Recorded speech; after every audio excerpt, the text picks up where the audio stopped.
Also, weißt du, es gibt da diesen echt faszinierenden Widerspruch, den eigentlich jeder von uns aus dem Alltag kennt. Ja. Wenn wir uns kleine Kinder mal genau ansehen, dann sehen wir da pure, unermüdliche, kleine Wissenschaftler, oder? Absolut, ja. Die kindliche Neugier ist da fast schon grenzenlos.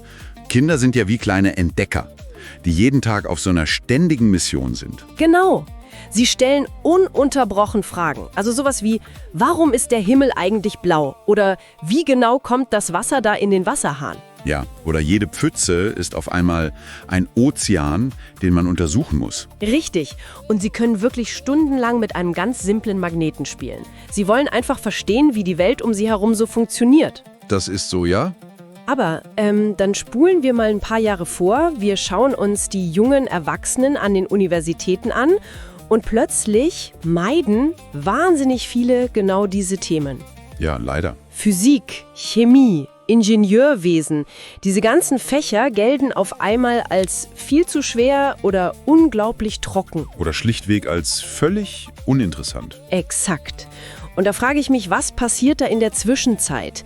Warum und vor allem wo verlieren wir diese natürliche Faszination für unsere Welt? Das ist wirklich eine der dringendsten Fragen unserer modernen Bildungslandschaft. Denn wir haben hier ein massives Problem auf dem Arbeitsmarkt und gleichzeitig nutzen wir das Potenzial unserer Kinder vielleicht einfach völlig falsch. Und genau deshalb ein herzliches Willkommen zu unserem heutigen tiefen Einblick, einem echten Tauchgang in genau dieses Thema. Schön, dass du heute wieder dabei bist. Hallo auch von mir. Es ist ein echt spannendes Thema heute. Ja, wir haben für diese Tiefenanalyse unglaublich interessantes Material vorliegen. Das sind Quellen aus verschiedenen Präsentationssimulationen, die sich mit einer hochaktuellen bildungspolitischen Frage auseinandersetzen. Genau, und die Frage ist im Grunde, sollten Kinder bereits in der Grundschule, also so mit 6 oder 7 Jahren, schon ganz gezielt an Naturwissenschaften und Technik herangeführt werden? Und unsere Mission heute ist es, dieses wirklich komplexe Thema mal ein bisschen zu entwirren. Wir wollen herausfinden, sind frühe Experimente im Klassenzimmer der ultimative Schlüssel gegen den Fachkräftemangel? Oder, und das ist ja die andere Seite, überfordern wir die Kinder damit völlig, weil wir ihnen einfach viel zu früh den Ernst des Lebens aufzwingen. Und um das wirklich beantworten zu können, müssen wir, glaube ich, erstmal verstehen, wie Kinder überhaupt lernen, oder? Bevor wir denen irgendwelche starren Lehrpläne aufzwingen. Ganz genau. Lass uns da ansetzen. Wir starten am besten mit dem offensichtlichsten Potenzial, das kleine Kinder mitbringen. Ihre absolute, ungefilterte Neugier. Richtig. Und in den Diskussionen rund um dieses Thema fällt immer wieder ein bestimmtes Schlagwort, nämlich die sogenannten MINT-Fächer. Warte kurz. Für alle, die das nicht täglich in den Nachrichten hören, lass uns das mal kurz aufdröseln. Wofür steht MINT genau? Klar, also MINT wird geschrieben M-I-N-T. Und das steht für Mathematik, Informatik, Naturwissenschaft und Technik. Ah, okay. Also im Grunde genau der Bereich, in dem uns weltweit heute die klugen Köpfe fehlen. Exakt. Und die zentrale Idee hier ist jetzt, wir nutzen diese natürliche kindliche Neugier, um genau diese MINT-Fächer schon in den ersten Schuljahren unwiderstehlich attraktiv zu machen. Aber wir reden jetzt nicht davon, dass ein 6-jähriges Kind plötzlich hochkomplexe physikalische Formeln an die Tafel schreiben muss, oder? Nein, um Gottes Willen, es geht da um ganz Greifbares, um simple Alltagsphänomene. Stell dir einfach mal vor, Kinder bauen im Unterricht einen kleinen, echt einfachen Stromkreis. Also so mit einer Batterie, ein paar Kabeln und einer kleinen Lampe. Genau das. Oder sie pflanzen kleine Samen in einen Blumentopf und dokumentieren dann über Wochen hinweg, wie diese Pflanze wächst. Oder Experimente mit Wasser. Oder sie laufen, keine Ahnung, mit einem Magneten durchs Klassenzimmer und gucken, was da so magnetisch ist. Ja, und hier wird es nämlich psychologisch richtig interessant. Wenn Kinder so früh merken, dass diese ganzen Themen gar keine trockene Theorie aus dicken Büchern sind, sondern faszinierende, greifbare Phänomene, dann baut sich diese typische Berührungsangst gar nicht erst auf. Ah, das macht total Sinn. Sie denken dann gar nicht erst, oh je, Physik, das ist zu hoch für mich.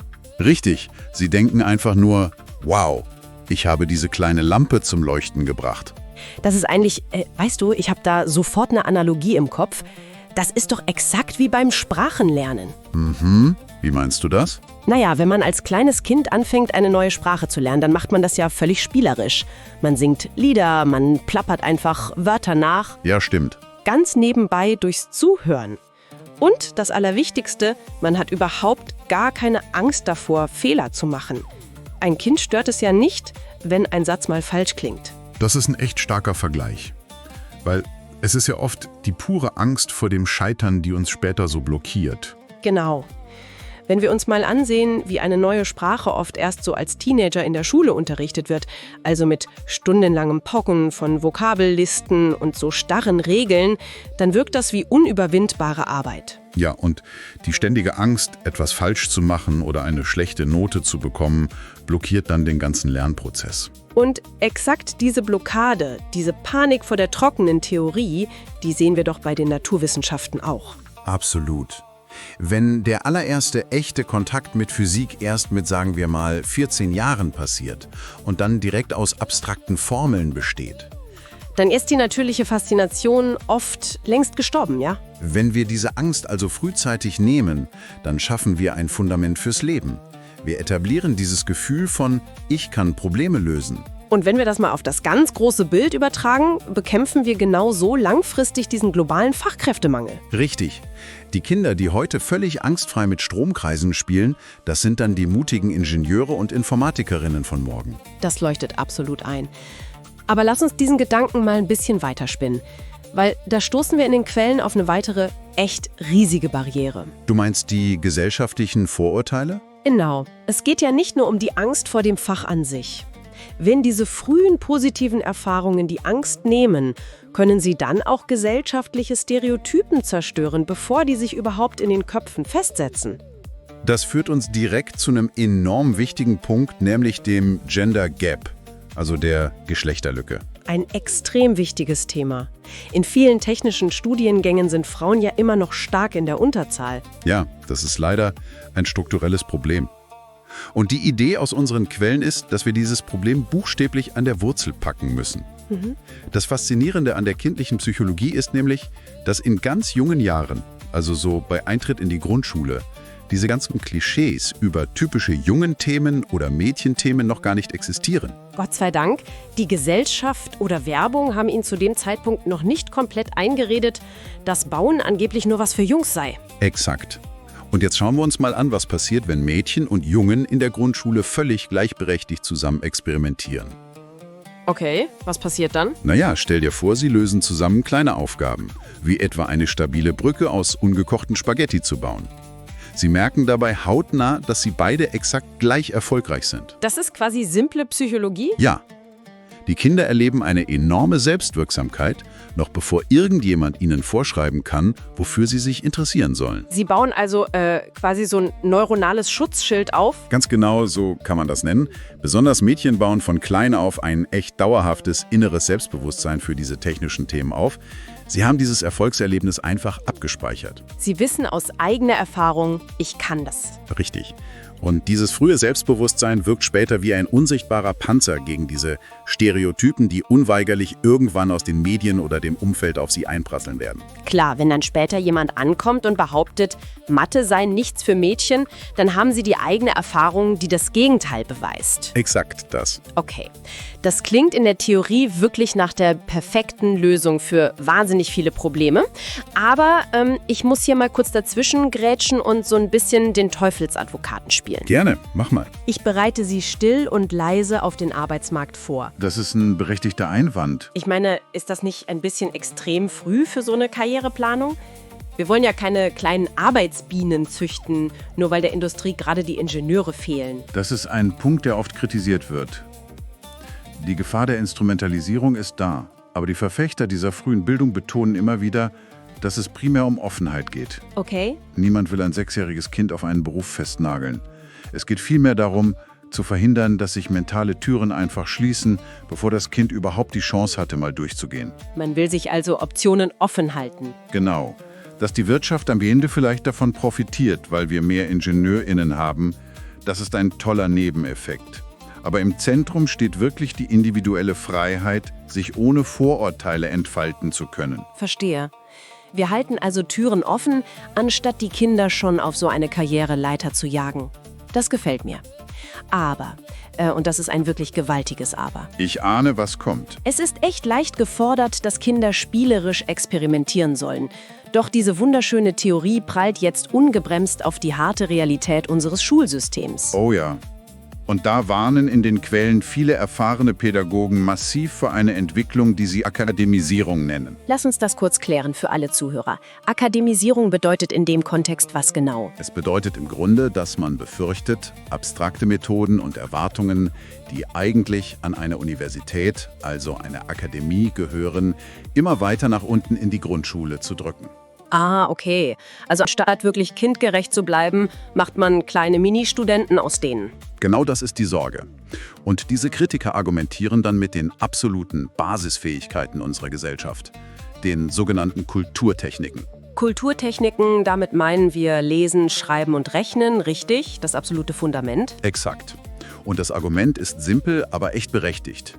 Wenn dieses Fundament wackelt, also wenn ein Kind am Ende der Grundschule Texte nicht flüssig lesen kann, dann nützt ihm auch der tollste Roboterbausatz nichts.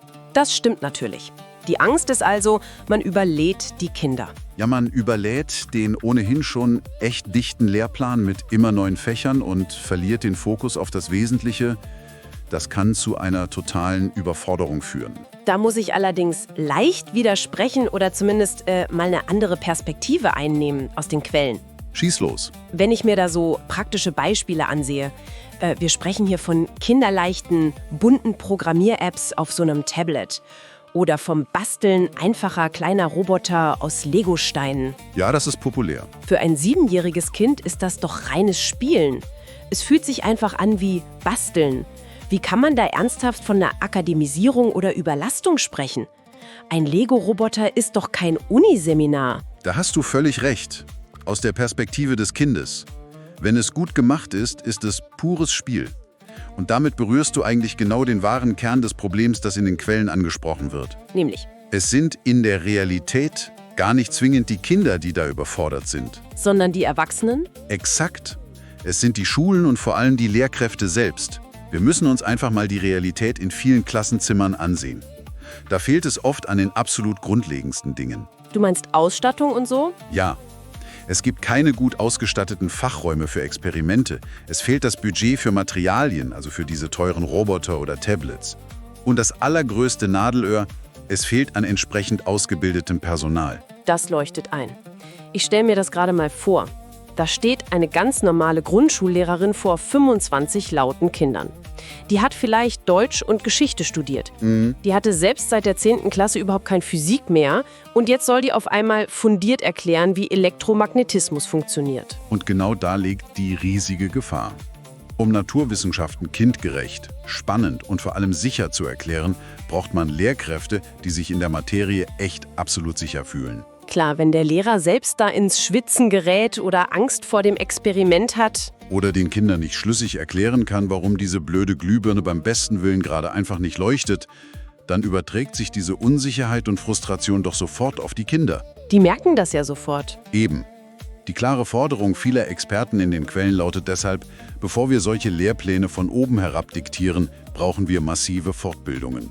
Wir müssen viel stärker in die Lehrkräfte investieren. Aber Investitionen und Fortbildungen, das bedeutet ja immer einen enormen finanziellen und auch organisatorischen Aufwand. Und da sind wir an einem Punkt, der wirklich heikel wird. Oh ja, das Geldthema. Wenn der Staat und die Schulen chronisch unterfinanziert sind, und das sind sie ja oft. Wenn sie weder das Geld für teure Lego-Roboter noch das Budget für moderne Tablets haben. Wer hat dann dieses Geld? Die freie Wirtschaft. Vor allem die richtig großen globalen Tech-Unternehmen. Und genau das wird ja in den Diskussionen oft als Lösung vorgeschlagen.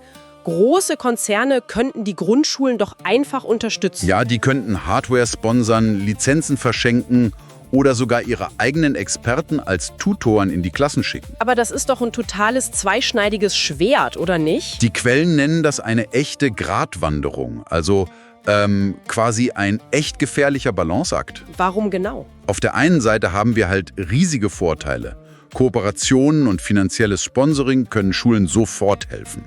Plötzlich gibt es da modernste Tablets, tolle Experimentierkästen und Expertenwissen. Sachen, die ein normaler Lehrer mit seinem knappen Budget niemals leisten könnte. Richtig.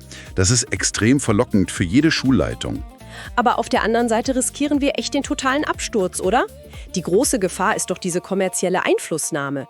Wir öffnen da quasi die Tür für Schleichwerbung und das mitten im Klassenzimmer. Völlig richtig. Und wir reden hier von 6- bis 10-Jährigen. Die sind doch unglaublich leicht beeinflussbar. Absolut. Deshalb muss die Unabhängigkeit des staatlichen Unterrichts echt zwingend gewahrt bleiben.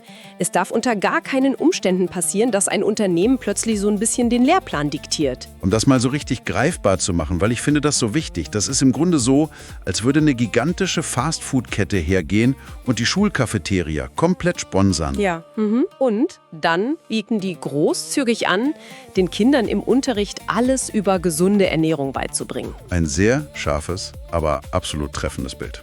Ich meine, natürlich würden die wunderbar bunte, professionelle Materialien liefern. Aber die Intention des Unternehmens ist letztlich doch immer der eigene Profit und die Kundenbindung, oder? Nicht die objektive Bildung. Genau. Die Gefahr ist, dass man Kinder unter dem Deckmantel der Bildung zu frühen markttreuen Konsumenten erzieht. Lernen die Kinder dann allgemeines Programmieren oder lernen sie halt nur, wie man sich im Software-Ökosystem genau dieses einen Herstellers bewegt? Exakt, das ist das Problem. Wenn das Unternehmen die Tablets und die Software stellt, prägt es ganz subtil die Gewohnheiten der Kinder. Diese Unabhängigkeit der Schulen muss man also echt mit Zähnen und Klauen schützen, auch wenn man das Geld so dringend gebrauchen könnte. Das ist echt eine schwierige Gratwanderung. Ja. Und um wirklich zu verstehen, warum es so unfassbar wichtig ist, gute Lösungen für diesen Balanceakt zu finden, hilft auf den Blick in die Vergangenheit der Prüflinge, die in den Quellen zitiert werden. Du meinst die persönlichen Erfahrungsberichte? Genau. Du kennst es vielleicht selbst noch aus deiner eigenen Schulzeit. Viele Erwachsene blicken echt mit großem Bedauern auf ihren naturwissenschaftlichen Unterricht in der Grundschule. Ja, das stimmt. Wenn man sich die Berichte in den Quellen ansieht, schildern viele, dass ihr eigener Unterricht damals extrem theoretisch und echt trocken war. Da gab es kaum echte Praxis. Es dominierte halt der ganz klassische Frontalunterricht. Frontalunterricht? Lass uns das kurz erklären. Also im Grunde die Methode, der Lehrer steht als alleinige Autorität vorne an der Tafel, redet ununterbrochen. Ja, und die Kinder sitzen brav, leise und still an ihren Tischen und hören zu. Genau. Und das bedeutete in der Praxis einfach Fakten auswendig lernen.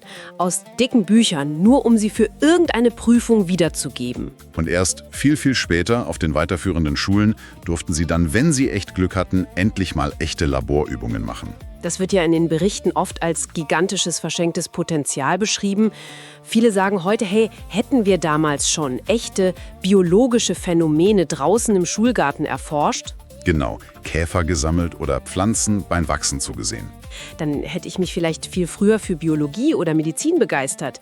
Aber so wurde dieses zarte, kleine Interesse fast im Keim erstickt, weil es einfach sterbenslangweilig war. Und wir dürfen nicht vergessen, in manchen Bildungssystemen weltweit, aus denen einige der Prüflinge stammen, ist das System in den ersten Jahren sogar noch viel strikter. Inwiefern?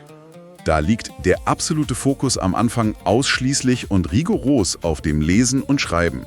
Naturwissenschaften tauchen dort auf dem Stundenplan von ganz kleinen Kindern quasi überhaupt nicht auf. Wahnsinn.